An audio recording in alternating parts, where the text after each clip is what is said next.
Date with a Debut is a Words and Nerds and Breathe Art podcast co-production, recorded on Awabakal Country, and I pay my respects to all elders past and present and extend that to any First Nations people tuning in. Always was, always will be, Aboriginal land. On with the show. It's really a story about first love and second chances, and specifically about a second chance that's really thrust upon you by a twist of fate.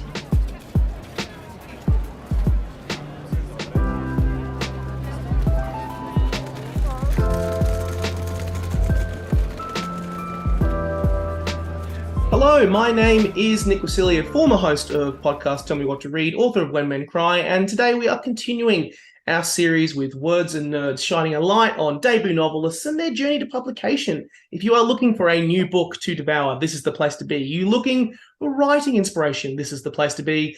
This is a date with a debut, because nothing hits you like a first impression. Next up in this series, I'm joined by Nina Wan, former journalist and editor of the Australian Financial Review, and her novel, The Albatross, was shortlisted for the 2022 Victorian Premier's Literary Award for an unpublished manuscript. But soon it will be published. It will be out in the world on April 26th through Macmillan Australia. Nina, welcome to the podcast.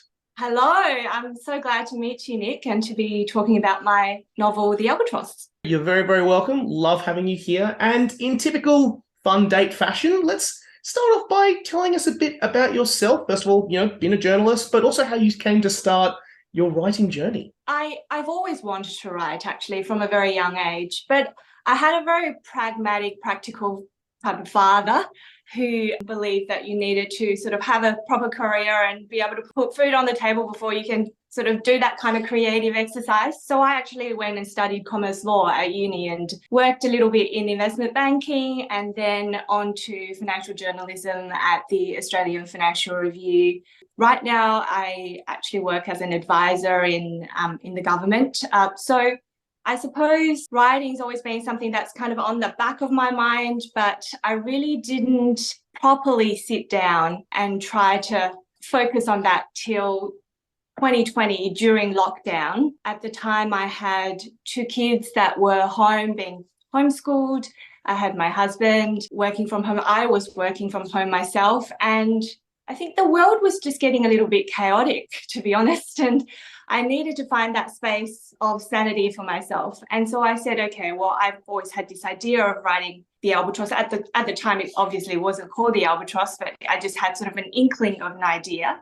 And so I said, I'm just going to try and find little pockets of time throughout my day to just shut the door and be in my zone to try and see if I can write this book. It took me about a year, all of that year, to write the first draft, which of course was only just the start of it. You sort of think, oh, by the end of that last word that you type, you just go, oh, hooray, it's done. But actually, once that was done, then began a few very long months of revising and redrafting and rethinking about the characters and so on. It really was writing for 5 minutes, 10 minutes here and there, and also very late at night when everybody else is asleep and you've got finally some peace to yourself.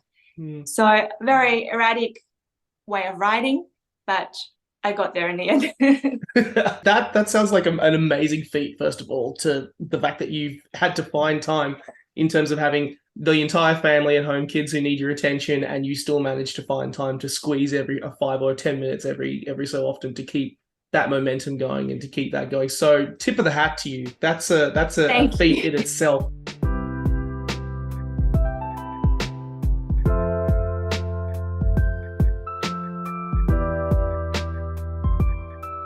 So let's talk about this book. Let's talk about The Albatross. Give me your 1 minute pitch. What's it about? In a nutshell, The Albatross is about a woman called Primrose Lee, who at the age of 36 finds herself in a marriage that is really teetering on the edge.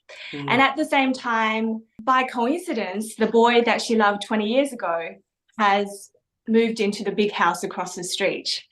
And so it's really a story about first love and second chances, and specifically about a second chance that's really thrust upon you by a twist of fate. Long buried feelings kind of coming to the surface, and whether they actually really still mean anything in the light of the present. And of course, in the midst of all that, she stumbles across a swampy little rundown suburban golf course and begins to do this rather absurd thing of playing golf. And through this kind of quaint activity, which she actually proves to be very bad at, she manages to somehow forge a path towards understanding what happened to her in the past and where she wants to go. That's a great summary. You've nailed it pretty damn well. So it's a great book. I love how you kind of, the description first and foremost of this book, this was my very first impression about first love, second chances, and the most elusive shot in golf, which I just was like, well, one of those things is not like the other. But I love that you refer to the title of this, the eponymous Albatross as one of the most difficult shots in golf. And I like that you talk about a lot of things here. There's not just the romance side of things, but also kind of that Prim finds mindfulness in this activity that she traditionally hasn't done. And we'll get to Primrose and Peter and the family dynamic in a minute. But first of all, I just want to ask you about the fact, again, that you frame a lot of this story around the Whistles Public Golf Course and the game of golf itself, because when I first saw it and imagined it, I was like, I had to kind of double take back a little bit. Are you a big golfer yourself, first and foremost? And did you come up with this story while playing golf? Or why did it seem right to frame this particular story and these characters around this particular sport? Okay, so golf was really the beginning of the idea for this book.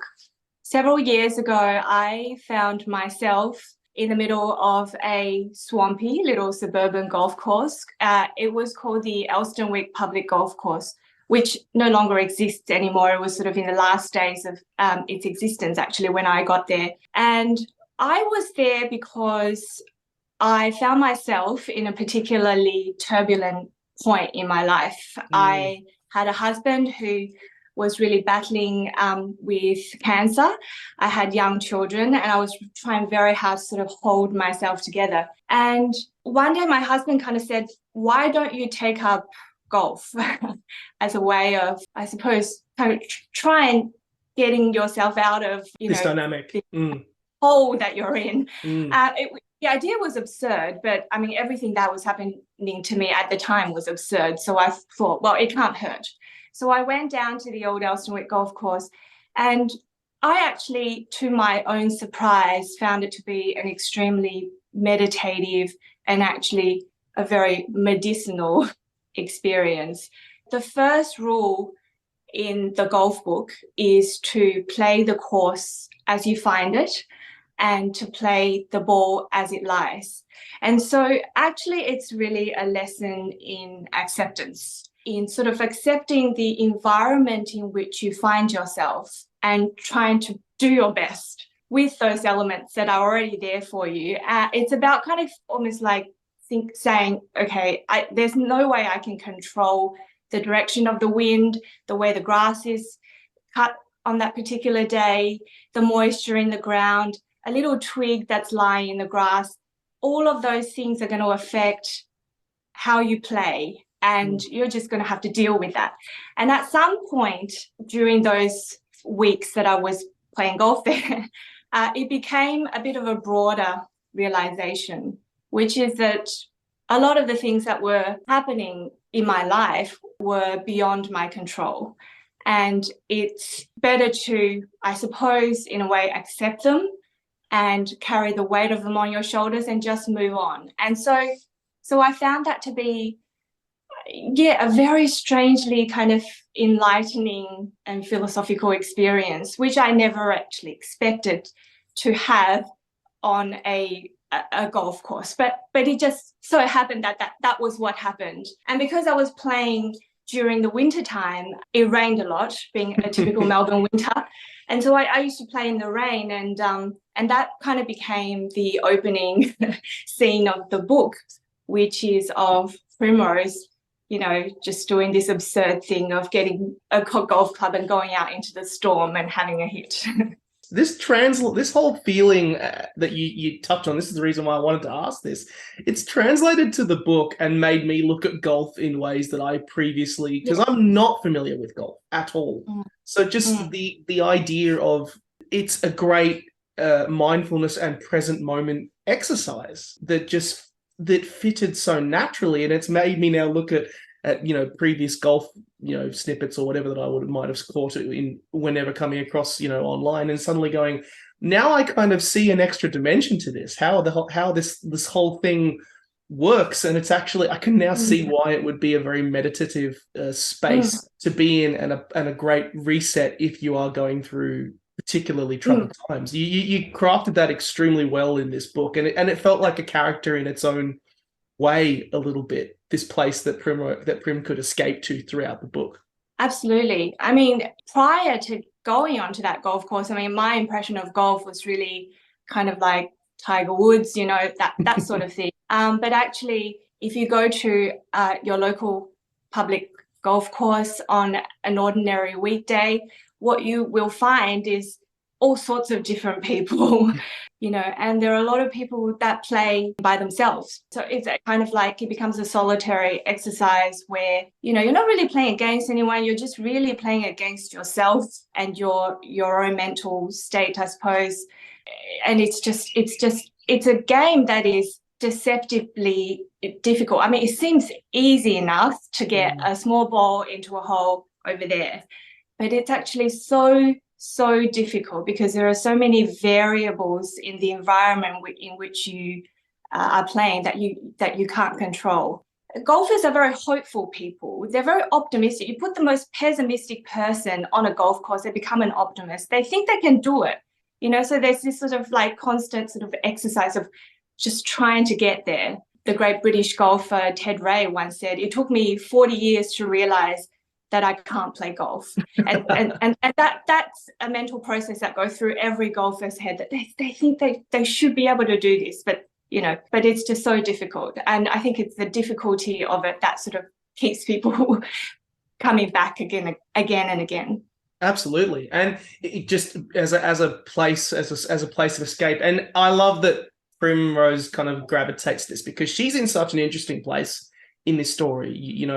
You realized her very, very well on the page in a way that you go, okay, well, I can see why that she would gravitate towards this particular space.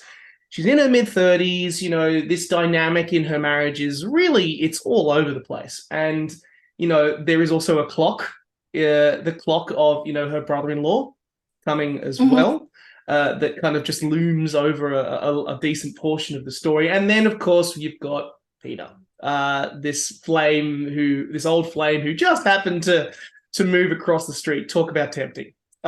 So how on earth did all of these characters and this dynamic come into your life? Well, actually, Peter did not fully come into existence until I was about 13 chapters into writing the book, and I suddenly sort of hit a wall, I suppose. And I just thought, I don't know how to kind of push this story forward. And actually it was at that point that Peter came to live across the street, and Peter became the boy that she loved 20 years ago. It was a way of creating romantic tension, a way of sort of pushing the story forward. So there was a major kind of rewrite actually at the point of getting to chapter 13 and all of a sudden having to go back and put Peter in there. But then I thought, well, wouldn't it be nice if, she was sort of, there was this longing that was transmitting, between the two houses. And so that's what happened. And, I really love Peter as a character. He's sort of like, I think the way that Asian male characters are portrayed has been somewhat problematic in that it's very stereotypical and it's always very one-dimensional. And so I really wanted to break that mold, and I wanted to make Peter some sort of Asian Mr. Darcy, and that's what I tried very hard to do, to create this romantic, strong male Asian romantic character. And, there's one particular scene where, Peter kind of he's sort of swimming in the ocean, and it's like, he emerges from the water and proper starts Darcy to vibes. strip off his wetsuit. Now, was that scene completely necessary? Probably not, but I had great fun writing it, and I thought, it's just beautiful. It was necessary. It was necessary. I like, people will say gratuitous, and I'm like, find joy in books, please, because this was totally worth it. Yes, please. Yes. And I have a son, so I sort of like him to sort of grow up to think, well, I can be that kind of character, that I'm not, I don't have to be kind of the nerdy kid who's good at maths or whatever. I can be. So I think that was sort of what I was trying to achieve, is just to really create a male Asian character that is a little bit different to how they're normally portrayed. Absolutely. You do succeed, because he's fantastic.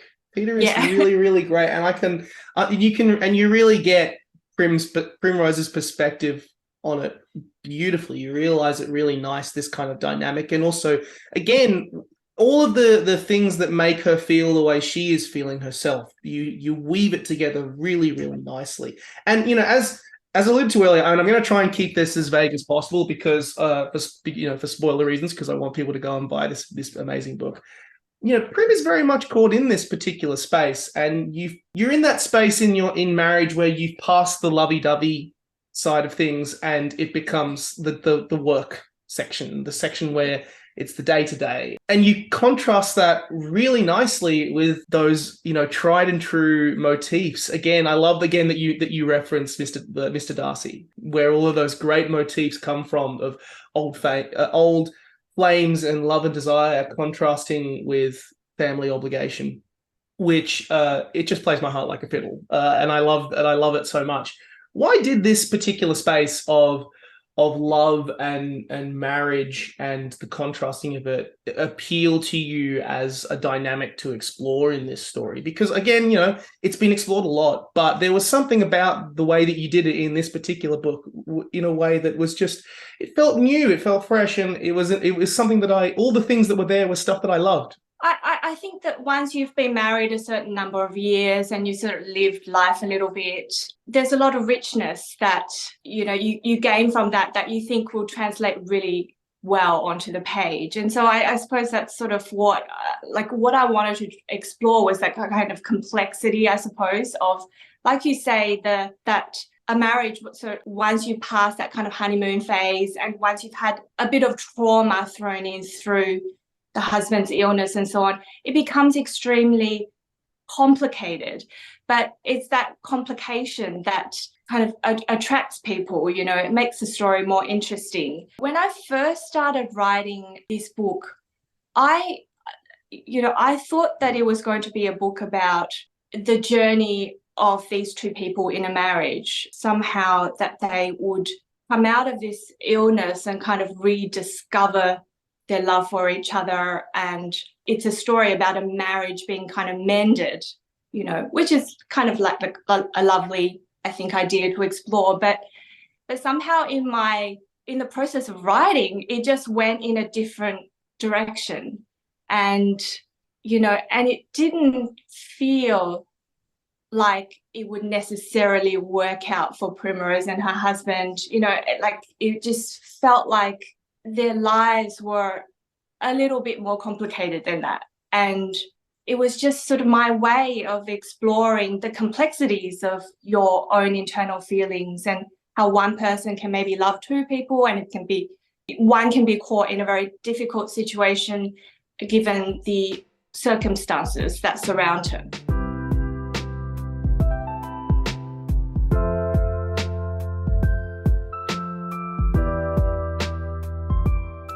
I really wish we could continue to talk about this book, but I really also want to ask you about your journey to publication as well, because as we mentioned at the top of the podcast, this book was shortlisted for the Victorian Premier's Literary Award for an unpublished manuscript. Congratulations, by the way. I think that speaks volumes about the book.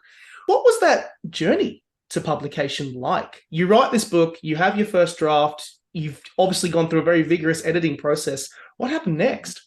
So what happened next was that I think I was kind of lucky in a way, because it didn't actually take me a very long time to find a path to publication because of the shortlist, because of the prize. Basically, I sort of started testing the waters with, just only a handful of people, a few agents and so on. And then someone that I know said, well, why don't you also at the same time just put it into this, submit it to this BPLA award for an unpublished manuscript. And so I said, okay, well, why don't I do that? It was literally maybe like 2 days before the deadline for the submissions.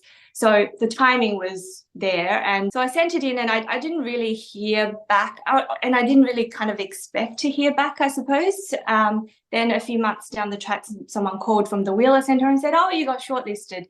And I didn't quite appreciate how much attention it would get through the shortlisting, actually. But when the shortlist got announced, there were several people that contacted me and said, can I read the manuscript? So I actually found a publisher through that very quickly. The whole thing kind of caught me by surprise, actually, how quickly the book found a home, which was lovely, but it didn't really happen the way I thought it would happen. I thought that there would be, I suppose, a lot more kind of me reaching out to publishers and getting a lot more rejections and so on. So in a way, it was nice to have avoided that. But I don't want to make it sound like it was just like a very easy and short journey to publication either, because, prior to that, when I was 17, for example, I wrote a manuscript which sort of never really went anywhere. But so I guess what I'm saying is that it still took what feels like a lifetime to get there. It's just that with this particular manuscript, the Albatross, the process was not as long and arduous as I thought. It does sound like an absolute dream run. I mean, if you get, often the stories of getting published and going out to publishers and seeing how you go. I mean, it is a cliche, but it is also true, because it's tough to get published. It's fantastic that you were able to land that shortlisting. Would that be what, in terms of that whole process, would that be kind of your key advice for kind of first-time authors, for example, who are kind of learning and trying to put their own manuscript into existence? Yeah, so I mean, I would say that because you only really have one shot with each of the people that you will send the manuscript to, that you kind of have to put your best foot forward, in the sense that don't just send it out when you've typed that last word in your first draft. You've got to kind of let it sit for a while, go back to it, because you will find holes and you will find things that you want to change. And so it's only when you're sort of kind of comfortable with it and you think that it's sort of the best that you can do at that particular time that you should start to air it. Maybe not so much just flood every publisher and every agent, maybe test a few, because they might come back and say, I'm sorry, it's not right for me, but they might give you just a little nugget of something that triggers something in you and go, oh, maybe I should go back and just work on it a little bit more. So it's a kind of like a cumulative, progressive process. And also definitely, if there is an award or something, definitely have a go. But so I would say keep your expectations in check, but also at the same time, you just have to kind of blindly try for it too. Be realistic but optimistic. I like it. Yeah, exactly. So what's next for you? Is there another book on the horizon? Will you write again?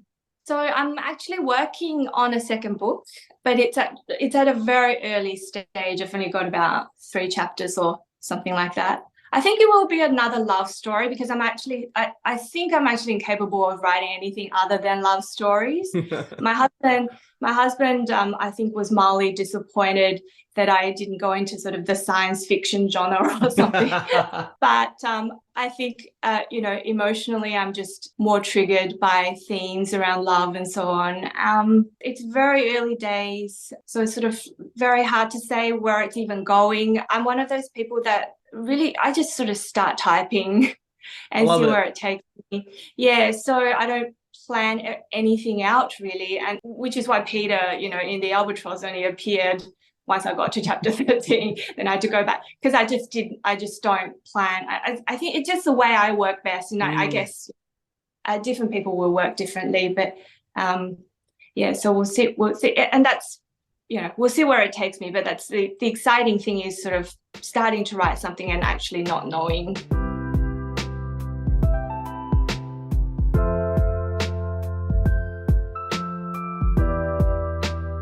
We're at the part of the podcast where we finish with a rapid fire question section. So I'll throw some quick questions at you. No pressure at all. Okay.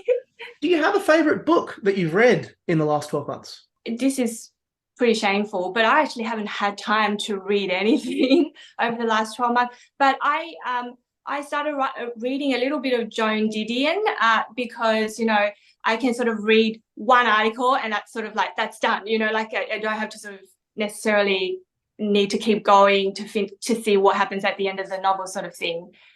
So I really love, I suppose, just all her journalistic writing. But so that's probably what I would say. I mean, if you were to ask me if I had a favorite book of all time, it would probably have to be Disgrace by J.M. Coetzee. That's probably an all-time favorite of mine. I love it. And to be honest, for the record, like, I'm in a similar position when I'm writing or whatever. I want to try and separate myself from reading other books. Of course, everything sometimes seeps in, but no, I vibe. Which do you prefer, using the driver, the iron, or just a good old-fashioned putter? I love the putter because, that's where the precision comes in. That's where you need to really think about it. A driver, sometimes you can just whack it. And if you happen to be on a golf course that has a very wide fairway, it can't go that wrong. But the putter is the final shot, and it's so difficult to master. So I would say probably the putter. I love it. That's good. Do you have a favorite word? A favorite word? Like one particular word, even like you were writing it and you're like, I just love putting this word in. A word that my kids only recently taught me is bruh, which is B-R-U-H. And I love it because it's an all-purpose word, right? Like, it doesn't actually seem to mean anything at all, but you can use it in any situation. It's like, oh, you got to put that down. It's time for dinner. And they'll go, bruh, and, or you can say, oh, well, we're going to McDonald's for dinner. And they'll go, bruh, like it's like a thing of excitement. So I love that word. I'm constantly learning fabulous words from my kids, but that's probably my favorite for now. I love it. And then last question, have you actually ever scored an albatross on a golf course or witnessed one? No, I've never witnessed one and I've never scored one. I believe, I could be wrong, but I believe that Tiger Woods has never scored one either, or that maybe he's only come close to scoring one but hasn't actually. So that doesn't make me feel so bad. I love it. Well, hey, look, it's as rare as they say. So if you had managed to pull that one off and say yes, I have, I would have been like, well, dang, okay, yeah. I love it.